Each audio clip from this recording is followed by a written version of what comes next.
got the net zero 2030 goal. The plan to get there, it hasn't been short changes in the direction. It's been quite fast movements. And what with the university funding issues that sort of come out over the last 12 to 18 months, that's changed plans massively. It's a large £100 million strategic changes within the estates have shifted, which has then opened up opportunities for other strategic investments. All the more time we're trying to put down a charge network, but the value of that land keeps changing in terms of what they're going to use it for, which is one of the reasons why we haven't gone rapid charge externally, because of the barrier with the 15 to 25 year lease agreements with these companies. In fact, they own the land and we can't guarantee what we're going to be doing with that land for 20 years. I feel your pain because as a university, like you say, you're expected to show innovation and be leader, but this conflict between sustainability targets and financial, cost constraints is very real. Now, it's very real for everyone, but I definitely sense your frustration. And of course, all the while, more and more of your staff and students are turning up with electric vehicles. So the kind of glitches and the patches that you're putting in are going to become significantly less effective as the months go on. Recently just started a permanent position for net zero fleet change manager. Been working especially on the ZHIT program that's for the government funding to trial the electric AGVs for the 40 tonners and 42 for the electric vehicles. As Wincanton third-party logistic companies, we face a little bit of challenges from the point of we're serving different customers, we work on different contracts, we don't necessarily own all the vehicles or all the premises to decide on our own. So when it comes to funding, finding that money to build infrastructure on site or support the vehicles, we need to agree with the customer first. Going through discussions with customer, going to some stage of development of the program, and then suddenly they say, sorry, we don't have the funding to keep going with this, which everyone sees. It's just normal because the price is triple from the normalized vehicles. Infrastructure is really expensive, and one of the issues, and the first issue that we face, is the grid power availability. Most of the UK areas, they're on the power we need. That's why most of the areas they have only AC charge infrastructures, and where it comes to DC, sometimes DNO says you have to wait for 5 or 10 years to get the power you need. So the government needs us to move forward, but we are not able to. So one of the challenges, imagine we have across the UK more than 170 sites, and we have just few that we are able to move with the DC, with the chargers, with the power available. When you have to agree commercials with the customer and they say, sorry, we don't have the money for that. And I understand, as Andy said, you want to move, but how you move when you don't have that agreement in place? And sometimes we run on risk because we move without signing the paperwork and just say, just do it. We try to deal with that at the end. The main project we have at the minute is trying to develop 5 fleet depots that are spread throughout the city so that they can support the fleets citywide. So that will be for 20 new chargers. What a lot of people don't know is that Drax Energy Solutions have actually been providing EV charging equipment and the associated infrastructure and CPO services for quite a long time now. more typically for fleets, but also now starting to look at kind of like the public charging network as well. As a business, we also incorporate a company called BMM Energy Solutions. They're wholly owned by Drax, and have actually been installing charge points for well over 10 years now for a lot of the different manufacturers, a lot of the different CPOs out there in the UK. I think we can probably quite proudly say that we've installed over 14,000 charge points now across the UK, across those various CPOs. So we've got quite a lot of good in-depth experience. And what I would say, just sort of thinking about some of the challenges in the room here, is that experience probably covers all the way from kind of like your initial design and what a charge point needs to look like, how many charge points you need, where is best placed to put them, to physically installing, so doing civils works, pulling cable, physically putting the charge points in the ground, and then that ongoing operation of those charge points. You know, I'll give you some examples of some of our customers that we deal with on a day-to-day. Travis Perkins is one of them, looking at depot for both customer depot charging and fleet charging. Kia Construction, currently looking at depots, looking at more sort of complex fleets where we're looking at LCVs. And then all the way to a kind of recent contract signature for a large supermarket where we're going to start to roll out infrastructure, both AC and DC, for public accessible charging.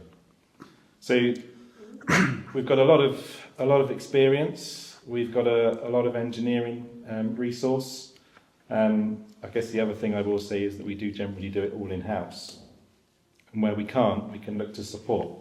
So, you know, if we can't, for example, say for, you know, looking at a HV system, for example, where we might not have the engineering capability to look at HV, we have a lot of quite an in-depth PSL list for the point of view of bringing on ICPs or IDLOs to sort of maybe bring back some asset value for your HV network.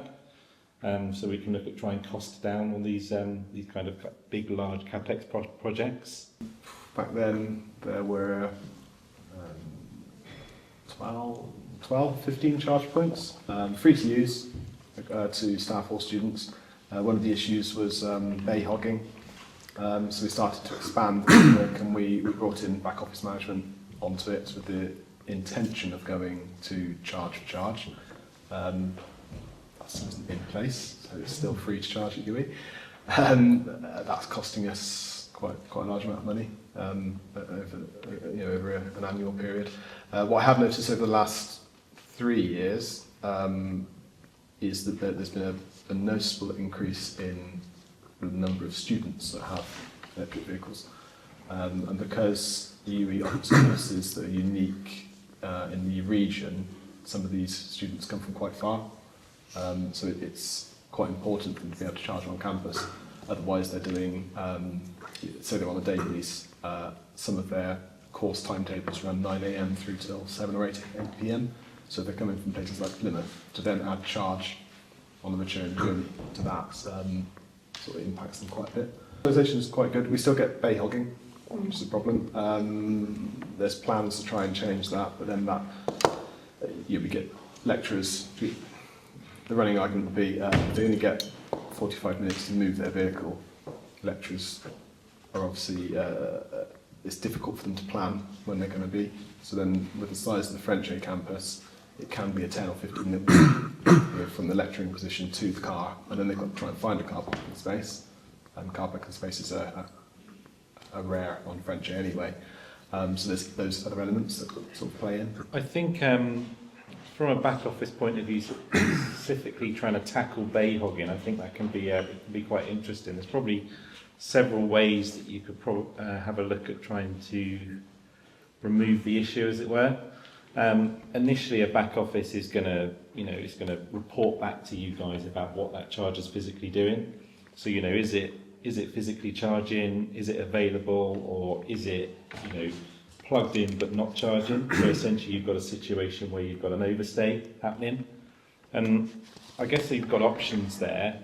So typically a lot of the apps these days can ping that person. You know, it can go back and actually say, do you know what, guys, you've currently sat in a bay that's currently non-active. We need you to move, and it can be as docile as that almost. But there are stricter ways to enforce it. You could certainly look at overstay fees, so starting to charge those customers additional pounds and pence for every minute, hour, day that they're in the charge point and not actually physically charging. Or it could be just as simple as being able to log on to a back office system to say, hey, this car is still charging. You want to send out one of your security teams. If I think about UE, for example, and you wanted to move them on, or indeed, was it National Grid, I think, that potentially had an identification plate in your vehicles. So it just basically makes that point of contact happen a lot quicker. When we went to a charge point management system, we started a pilot in terms of like history of how it came about. When I got to UE, the charge points were being installed to try and increase uptake in EVs and things, and the sustainability visions of UE. As that's sort of transitioned, and also as staff have transitioned within the organisation, the business case for expanding the network was the responsibility of someone that's since left. So we started on that route, got the back office management system in place, and then have foul to either a range of issues from mobile network issues, which involved Ofcom, through to the way the back office, then the interconnection between the hardware and the software element, and that not quite being quite fluid, and sort of finger pointing going on in terms of, oh no, it's not our problem, it's their problem, and whatnot. If you were looking at sort of privately funding it from a capex point of view, you do have lots of options. I think, like Kate was saying, that being able to charge different rates for students and lecturers versus what you might charge the public, for example, then hopefully the discussion doesn't become about who's going to fund this and who's going to pay for this, which department's going to pay for it. It becomes about what's my ROI, how quickly can I get this money back, whilst also promoting the fact that you're doing something new, you're doing something green, and you're providing public service can, really, really help. At City Leap, we're in a unique position because we have this joint venture with the council, which means we get first right of refusal on any decarbonisation project for the council. So Levi will come to City Leap first, whereas I think in other councils it'll be open for tender for competitors. So it means we've began to be able to be thinking about it for a while. We've had other projects that are similar that are being rolled out at the minute. So there's lamppost chargers getting deployed across the city currently, and the pros and cons of that will feed into our strategy for Levi. So because it's on street, requires lots of communication and early engagement with councillors, and it's a sort of 3-year long programme to get either lamppost chargers or destination hubs with more sort of DC chargers and some AC chargers as well. Gully charging is currently a project that we've just begun developing. It will require the customer to pay via the council. I don't think it's fully been sorted out how that works, but so don't know if everyone knows Bristol, but there's lots of streets where people are fighting for parking. People don't have driveways, so the lamppost solution is probably going to cause its own issues in terms of people might ice the bay. If they are their only EV vehicle on the street, then it sort of guarantees them a parking spot. So the gully charging will have its own problems of, can the car even get to the gully that's outside its house? But I think it's a solution that's worth trialling for sure. You park the vehicle for charging, and let's say you decide that this will be about your 45 minutes break, and then you go on your break and you don't need to be involved with the vehicle, but in some case maybe charged earlier and then you need to move it for another vehicle, but you break that 45 minutes. Does it start again when you finish? Do you need to do it again because you haven't finished your 45 minutes?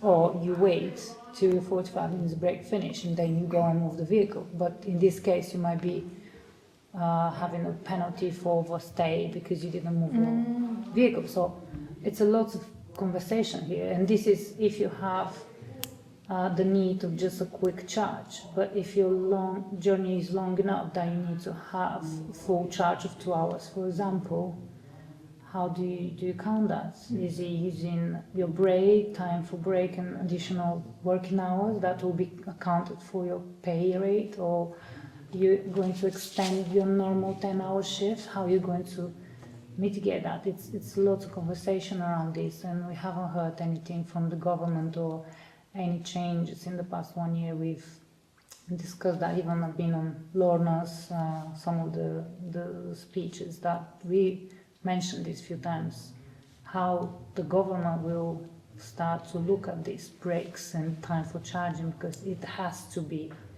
some time that is more than 55 minutes, because for HGVs 45 minutes is not enough to charge. Hi everyone, Ben Mohide, Avon and Somerset Police. I'm programme lead for our fleet electrification work. I've been in the force for around 15 years, was previously fleet manager. So I've gone from being the person who kind of challenges and asks the questions around the infrastructure that I would like, to now having to deliver that for the new fleet manager. And yeah, some of the complex nature of our sites is definitely making that a little bit tricky. We have around about 1,200 vehicles on our fleet, which is spread across our geographic area from Thornbury down to Wellington, across to Yeovil and back up to Bath. So it's quite a big area that we operate across. That takes us over 5 council authority boundaries, 2 fire, obviously South West Ambulance, so lots of kind of opportunities to engage with other public sector bodies to perhaps utilise charging networks. Also, there's quite a big focus around our need to access charging networks during the day when we're away from our sites. So we're in conversations with bus operators and large fleet operators around whether we can access their depots whilst their fleet are out on the road during the daytime. So there's been some kind of positives for us there. We've currently got a network of around about 60 outlets, which are majority 22 kilowatt AC. We're in the procurement phase, so I can't talk about it too much, for some DC charging at the moment. And we have a plan that we will fully electrify our fleet.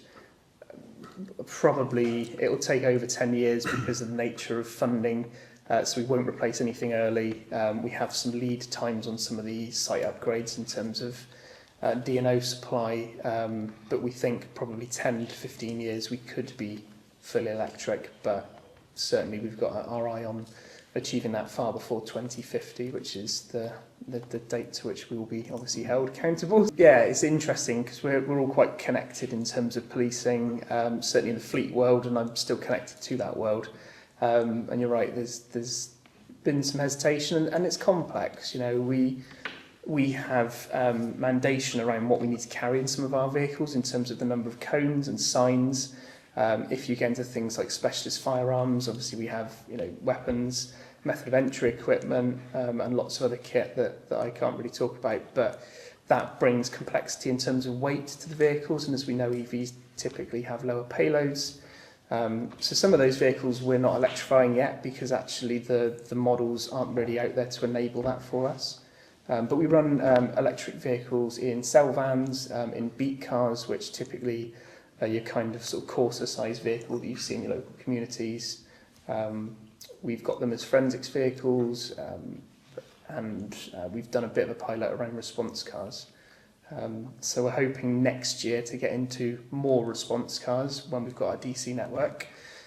phase 1 in, and potentially some work on our roads policing cars, so the vehicles you see on the motorways, in small numbers. I think it's like a lot of change. There are people who are kind of embracing it with open arms, and others that choose to probably avoid it or not engage at this stage. And whilst we've got a split fleet, people can do that because they can choose to take the BEV out, or they can choose to take an ICE vehicle out. So majority, certainly in the teams we've deployed into in our neighbourhood policing world, and forensics and CID, they've really embraced it. We've met with First Best, and yeah, we're fortunate they've got, I think, we'll have maybe 5 depots just in our area. And they're actually now engaging because of the complexities of having, you know, commercial arrangements with, you know, police forces and fire and ambulance and other providers. They're now engaging through fuel card or charge card providers that we already have relationships with. Perfect. So actually there's no need for that, the relationships at that level. So there you go. So actually that will become much easier for businesses of all shapes and sizes to access that infrastructure. Yeah. Fleet size, we're around 1,200 vehicles, mainly ICE vehicles. We do have around 350 fully electric vehicles at the moment. One of our big challenges is suitability. We have a lot of specialist equipment and there's nothing out on the market that suits our purpose. One big thing for us at the moment, we are the first company in the UK to trial the Isuzu D-Max, which is the first four-wheel drive commercial vehicle. It's coming in left-hand drive. For us, we run a lot of Isuzus. That would be a big impact to us if we can take that vehicle on board. Ford, working alongside Ford at the moment, we're trying the Ford Explorer, the Puma Gen. We've got Zoes, we've got Town Stars, we've got Transit Custom, EVs. What else can I tell you? Our company car scheme is 100% full EV. So of your 1,200 vehicles, how many of them are kind of off-road specialist vehicles, and how many of them are much more run-of-the-mill, if you excuse the... Yes, so white fleet, so I'm talking sort of transit van size, Nissan Town Stars, say Fiestas, Connects. We're looking around 500. It's sort of 50-50 really. Yeah. We do have some specialist vehicles as in Unimogs. But they're not just a Unimog, they then have a cherry picker on the back, a crane on the back, and trying to find an alternative EV vehicle that's going to run, you know, a 12-ton Unimog, plus the crane, plus the high-ab, plus the mute, it's difficult. So, you know, technology is moving fast, and there is alternatives out there, but they're just not suitable or not fit for purpose, shall we say, at the moment. Range is it's been a big issue for us, but obviously with our, you know, we've got one of the largest private charging networks now. The end goal is that you'll be within 10 miles of a charger wherever you are in the southwest for our staff, which, you know, technically, even if you've got a range of 150, which is what the D-Max is currently, you should be able to do your daily job easily. At the moment, we're just changing the fleet over, and like Dave said, you know, we've got this issue with wanting to put in more chargers, and the university are quite reluctant at the moment. Yet before COVID, we'd agreed to this. 100% of our fleet is going to be all electric. No one foresaw COVID and the war. It sent the price of all the fleet vehicles up, and then suddenly when you had a fleet vehicle that was only $250 before COVID, and the exact same vehicle is now £650 a month, and the actual vehicle maybe goes off campus once a week, you know, and you hand the vehicle back after 3 years and it's only done 12,000 miles, and they're telling you to get an electric vehicle, and the electric vehicle of that version is £1,000. Yeah. How, you know, I'm being told one thing, yet I'm then being told something else on we need to save money, we've had a lot of redundancies, and you're getting these these mixed signals. Vodafone Automotive, not many people know of. So the automotive part of this lovely book that you can take away with you is unknown pretty much. So I'm here doing the same as Kevin really, just getting that out there, that you all know Vodafone for mobile phones, SIM cards, connectivity, LAN, WAN, the rest of it. Vodafone purchased Cobra Vehicle Securities. Some of you may remember Cobra from days gone by, who are a vehicle safety and security manufacturer based in Italy. The purchase of Cobra Vehicle Security Solutions was as part of Vodafone's connected car strategy, which was also part of their overall IoT strategy. So in-house now we have a vehicle safety security thoroughbred manufacturer, which covers, I think it's 42 European countries currently. Looks after the OEM sector, the fleet sector and the insurance sectors, with products still from car alarms, immobilizers, parking sensors, right through to embedded telematics for people like Ford, Daimler, Porsche. They're just a few of the OEM contracts we have out of the 35 we currently still service. When I joined Vodafone 7 years ago, we had a kind of simplistic telematics platform. We still have that. It's great for small SME businesses. Sorry, I've got my back to small OEM businesses. So we chose to partner with our friends here at Geotab, who are our technology partner on telematics. So our telematics offering, which is called the Vodafone Business Fleet Analytics, I'll call it VBFA from now on, is powered by Geotab, okay, and all the clever stuff that I'll leave them to tell you about later. And AI is creeping in. So yeah, I've been in this game a long time. I guess 8-10 years ago it started to get a bit stagnated, but since new fuels have hit the marketplace and we've got AI starting to touch us, it's become very, very interesting. So we're very capable of supporting businesses going forward into their camera integrations, their fuel charging implementations that Kevin's just mentioned. We're already integrating with cost management software, fuel card software, charge infrastructure, software management. Our kind of focus, if you like, is very much in getting the data from the vehicles, making that a holistic kind of customer experience. So for operators running, various makes and models, it's important that you get those data sets from a Peugeot as much as it is from a Mercedes, and we have a big team of engineers that do a lot of reverse engineering and stuff to make that the case.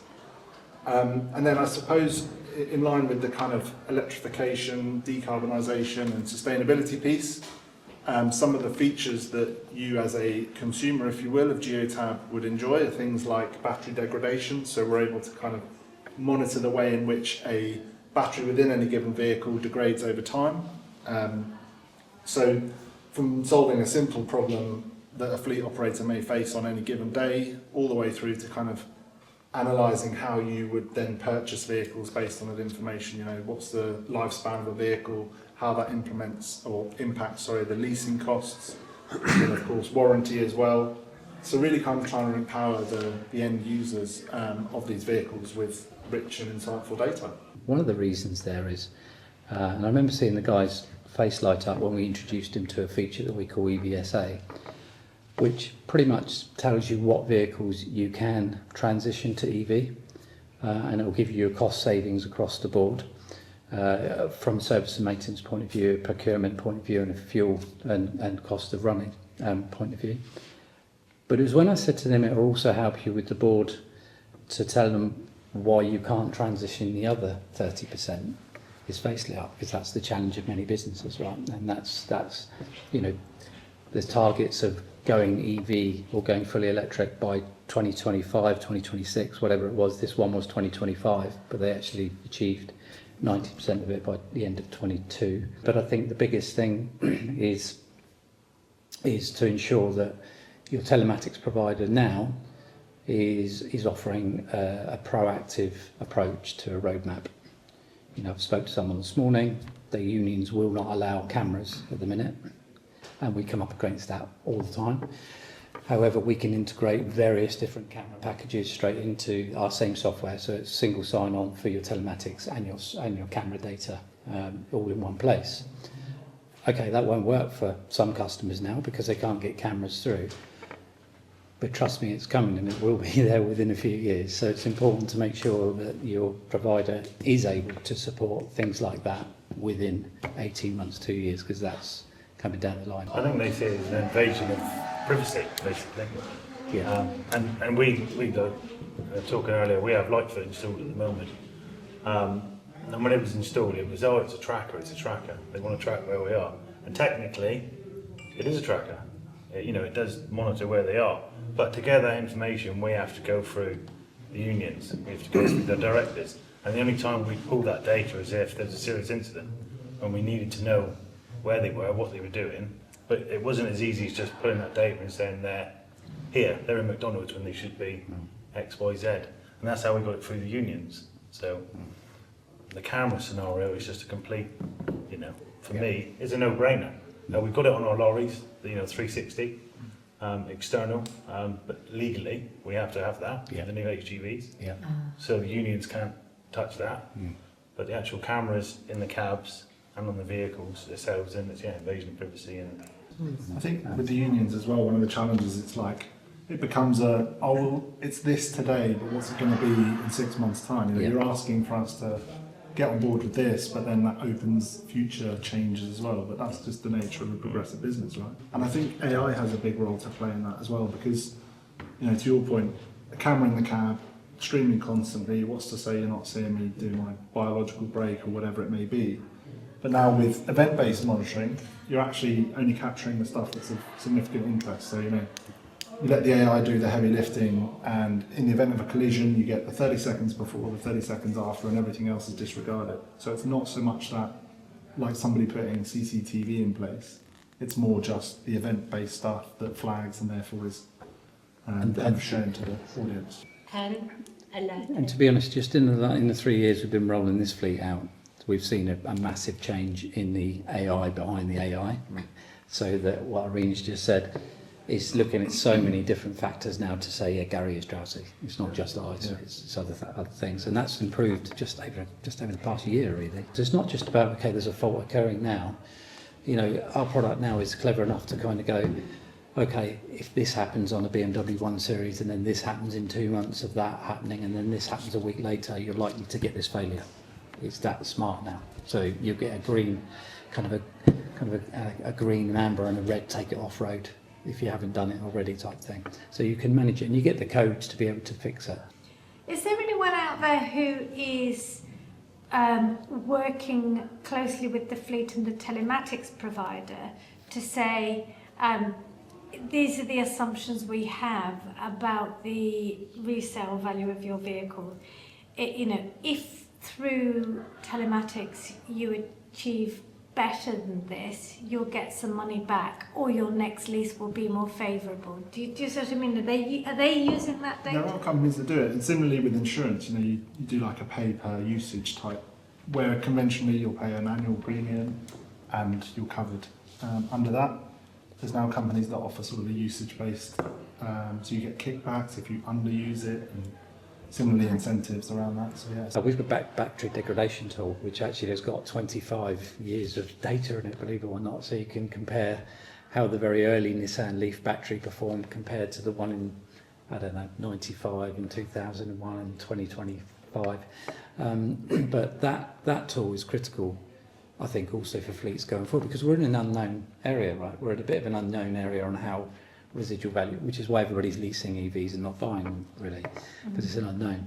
But we're through that tool, we're proving, the good, the bad, and the ugly, if you like, on batteries, which ultimately will dictate EV residual value.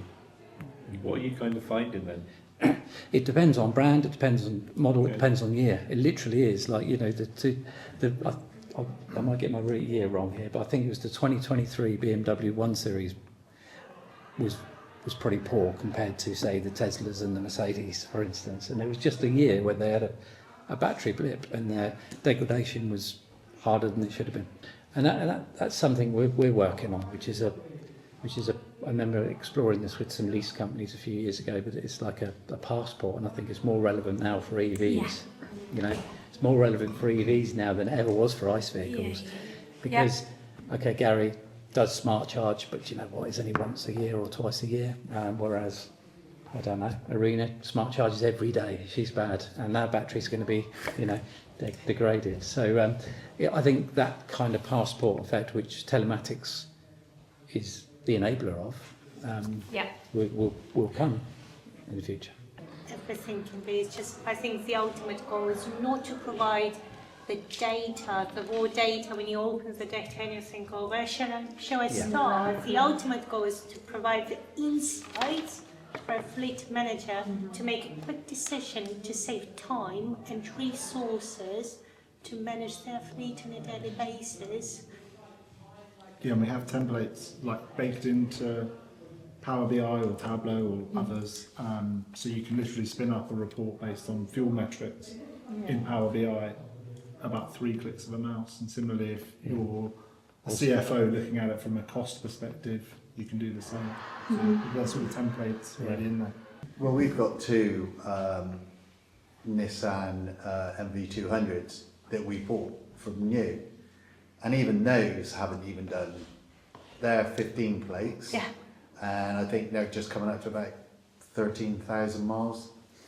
They But this is perfect, but this is absolutely perfect, because what you've got, which a lot of other fleets haven't got, is the benefit and the confidence of knowing that that EV has run, I'm taking a risk here, but I'm going to say has run perfectly well with no issues for 10 years, and doesn't have the cost of an ageing diesel, because the servicing and maintenance costs are so much lower.